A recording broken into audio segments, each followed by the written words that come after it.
BirdDog and Tweetie here with Sr2Sr-Prepper, and we're going to be telling you about what we found while we were metal detecting. Oh my goodness. Do you see this beautiful thing that Mike has on his arm? Well, BirdDog went around and tried to find so many things. That thing just kept beeping and beeping and beeping. It was showing up all kinds of different things, readings on that thing. And so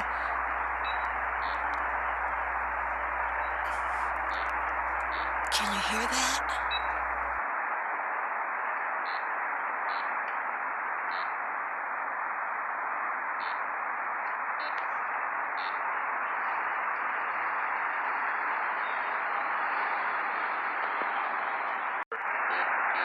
Says there's $1 right in here.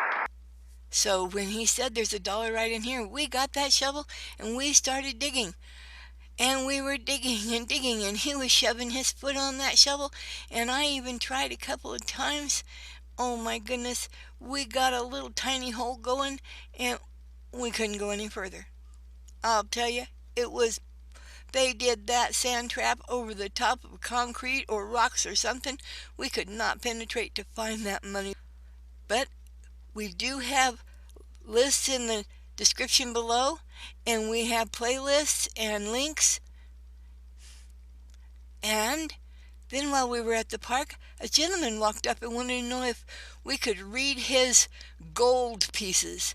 Well, I think it was fool's gold.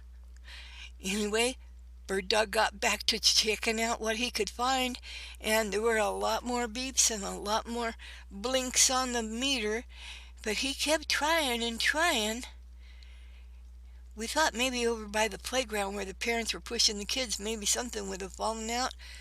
We didn't find anything there, but what we did find, oh my goodness, I can't wait to tell you. It's beyond belief with all of this time.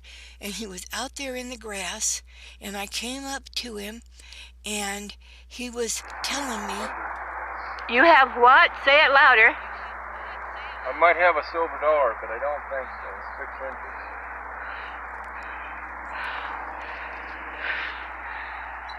oh my. Well, you know what it was? I'm going to tell you right now. It was a little teeny tiny piece of aluminum foil. If you found this video helpful, give us a thumbs up. If you want more from us, subscribe, ring the bell so you'll get notified every time. Thanks for dropping by. Angels all around. Oh yes, give us a comment down below. We'd love to hear from you. Bye now.